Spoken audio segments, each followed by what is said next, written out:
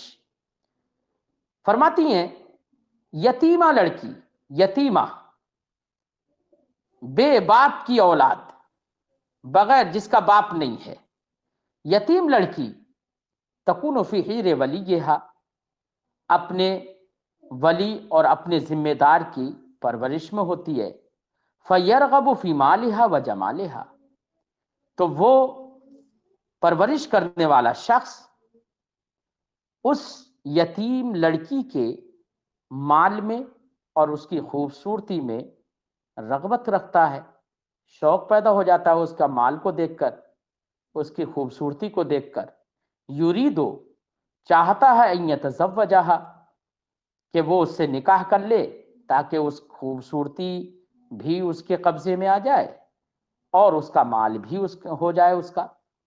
یرید ان یتزوجہا، چاہتا ہے کہ وہ اس سے نکاح کر لے، بادنی من سنت صداقہا، صداق اور صداق دونوں پڑھ سکتے ہیں، یعنی صداق یا صداق اس کا معنی ہوتا ہے بیٹا مہر۔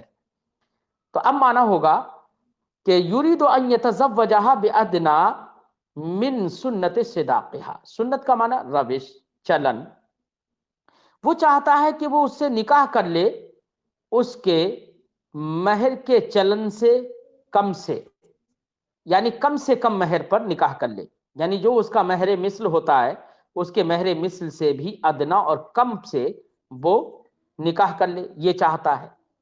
فنہو، تو ایسے لوگوں کو منع کر دیا گیا، ان ینکحوہن، کہ وہ ان یتیم بچیوں سے نکاح کریں، الا ان یقسطوا لہن، مگر یہ کہ وہ ان کے لیے انصاف کریں، فیکملوا الصداق، تو وہ ان کو پورا مہر دیں، وامروا، اور ان لوگوں کو حکم دیا گیا، بنکاح من سواہن من النساء، یتیم بچیوں کے علاوہ، یتیم لڑکیوں کے علاوہ دوسری عورتوں سے بھی نکاح کریں۔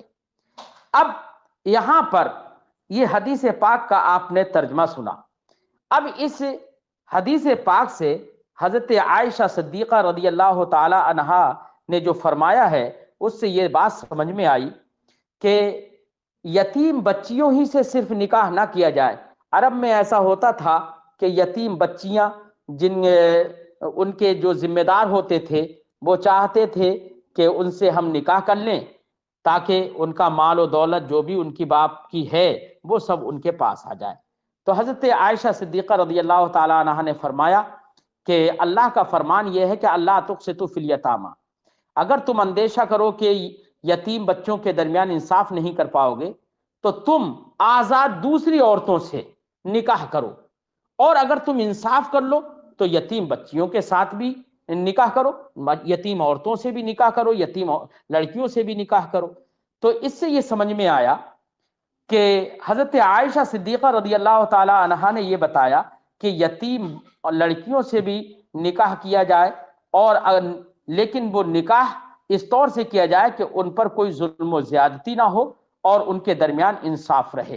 ایسا نہ ہو کہ یتیم ہے، وہ کوئی کہنے والا نہیں ہے، ان کا باپ نہیں ہے، تو کم سے کم ان کو مہر دیا جائے، ان کا مہر مثل بھی ان کو نہ دیا جائے، ایسا نہ کیا جائے۔ اور صرف اور یتیم بچیوں ہی کا نہیں بلکہ ان کے سوا دوسری عورتوں سے بھی نکاح کرو۔ تو اب یہ حضرت عائشہ صدیقہ رضی اللہ تعالی عنہا نے بیان فرمایا، تو اس سے یہ سمجھ میں آیا کہ نکاح کرنا چاہیے۔ تو رغبت فی النکاح یہ اس حدیث پاک سے بھی سمجھ میں آئی، اس لیے حضرت امام بخاری نے اس کو یہاں پر پیش کر دیا۔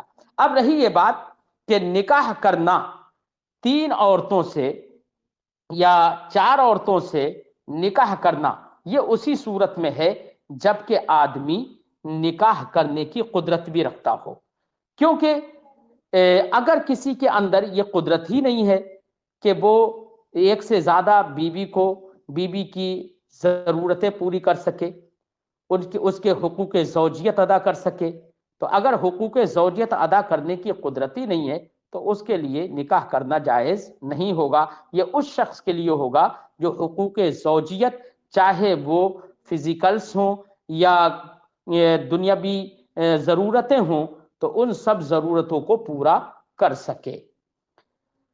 تو آگے امام بخاری علیہ رحمت و رضوان نے اسی بات کو بتانے کے لیے ایک اور باب باندھا۔ فرماتے ہیں باب قول نبی صلی اللہ علیہ وسلم من استطاع منکم الباءۃ فلیتزوج فإنہ اغض للبصر واحسن للفرج وهل يتزوج من لا عرب له فی النکاح۔ امام بخاری فرماتے ہیں یہ باب ہے اس سلسلے میں کہ نبی کریم صلی اللہ علیہ وسلم نے ارشاد فرمایا من استطاع منکم الباءۃ، تم میں سے جو قوت رکھتا ہو۔ باءۃ، الباءۃ کا معنی کیا ہے؟ تو باءۃ کے دو معنی، اس سے باءۃ سے مراد کیا ہے، اس میں علماء کا اختلاف ہے۔ بعض لوگوں نے یہ کہا کہ باءۃ سے مراد اس کا معنی لغوی ہے، یعنی الباءۃ کا معنی لغوی جو ہے وہ جماع ہے۔ تو مطلب یہ ہوا من استطاع منکم الباءۃ کہ تم میں سے جو جماع پر استطاعت اور قدرت رکھتا ہو تو وہ نکاح کرے۔ اب اس سے یہ سمجھ میں آ گیا کہ جس کو جماع پر قدرت نہ ہو، عنین ہو، یا جماع پر قدرت اس طور سے کہ ذمہ داریاں، حقوق زوجیت جو بھی ہیں ان کو ادا کرنے کی قدرت نہ ہو، تو وہ نکاح نہ کرے۔ لہذا اگر کوئی عنین ہے تو اس شخص کو نکاح کرنا حرام ہے۔ اور بعض ائمہ نے یہ فرمایا کہ یہاں پر الباءۃ کا اس کا معنی لغوی مراد نہیں ہے، بلکہ یہاں پر ذمہ داری مراد ہے، یعنی من استطاع منکم الباءۃ اے من استطاع منکم المؤونہ، یعنی تم میں سے جو ذمہ داریاں پورے کرنے کی استطاعت رکھتا ہو تو وہ نکاح کرے۔ فلیتزوج، تو چاہیے کہ وہ نکاح کرے۔ تو یہ دیکھو فعل امر ہی ہے نا، فلیتزوج، لہذا باب کی مناسبت یہی ہے کہ سرکار نے فرمایا فلیتزوج۔ تو حدیث پاک کے جو آگے حدیث آ رہی ہے اسی کے ٹکڑے کو یہاں پر امام بخاری نے عنوان باب بنا دیا ہے، لہذا آنے والی حدیث کا اس باب سے مطابقت اور مناسبت جو ہے وہ بالکل ظاہر ہو گئی، کیونکہ جزء حدیث ہی کو عنوان باب بنا دیا ہے امام بخاری نے۔ فلیتزوج، جو چاہیے کہ وہ نکاح کرے۔ کیوں نکاح کرے؟ فإنہ اغض للبصر، کیونکہ نکاح یہ نگاہ کو نیچے رکھنے والا ہے، نیچا کر دینے والا ہے، نگاہوں کو جھکانے والا ہے۔ کیونکہ جو آدمی نکاح کر لے تو اب ادھر ادھر افراتفری میں وہ بلا وجہ میں بلا ضرورت محرمات کی جانب اپنی نظر نہیں اٹھائے گا۔ وَأَحْسَنُ لِلْفَرْجِ، اور شرمگاہ کے لیے یہ زیادہ محافظ ہے۔ وَهَلْ يَتَزَوَّجُ مَنْ لَا عَرَبَ لَهُ فِي النِّكَاحِ، کیا وہ بھی شخص نکاح کرتا ہے جس کو نکاح میں کوئی ضرورت نہیں ہوتی ہے نکاح کی، یعنی جو نکاح کی ضرورت ہی محسوس اپنے اندر نہیں کرے، تو کیا وہ بھی نکاح کرے گا؟ یعنی یہاں پر حل استفہام ہے لیکن وہ انکار کے لیے، یعنی وہ شخص نکاح نہ کرے جس کو نکاح میں کوئی ضرورت نہ ہو۔ امام بخاری ایک حدیث ذکر کر رہے ہیں اس پر۔ حدثنا عمر بن حفص، ہم سے حدیث بیان کی عمر ابن حفص نے، قال حدثنا ابی، وہ فرماتے ہیں ہم سے حدیث بیان کی میرے والد حفص ابن غیاث نے، قال انہوں نے کہا حدثنا الاعمش، ہم سے حدیث بیان کی اعمش نے، قال انہوں نے کہا حدثنی ابراہیم، مجھ سے حدیث بیان کی ابراہیم نے، وہ روایت کرتے ہیں عن علقمہ، حضرت علقمہ سے، قال انہوں نے کہا کنت مع عبداللہ، میں عبداللہ ابن مسعود کے ساتھ تھا۔ حضرت علقمہ فرماتے ہیں کہ میں عبداللہ ابن مسعود کے ساتھ تھا، فلقیہ عثمان بمنن، تو ان سے حضرت عثمان مقام منا میں ملے، فقالا، تو بولے یا ابا عبد الرحمن، اے ابو عبد الرحمن، ابو عبد الرحمن یہ عبداللہ ابن مسعود کی کنیت ہے۔ انہوں نے عبداللہ ابن مسعود سے کہا یا ابا عبد الرحمن ان لی الیک حاجتن، مجھے تم سے کچھ ضرورت ہے۔ جب ضرورت ہے تو ضرورت کی بات سننے کے لیے فخلیا، تسنیہ کا صیغہ، تو دونوں حضرات تنہائی میں چلے گئے۔ فقال عثمان، تو حضرت عثمان نے کہا حل لک یا ابا عبد الرحمن فی ان نزوجک بکرن، کیا اے عبداللہ ابن مسعود، اے ابو عبد الرحمن، کیا تمہیں اس میں رغبت ہے کہ ہم تمہارے ساتھ کسی باکرہ لڑکی کا نکاح کر دیں؟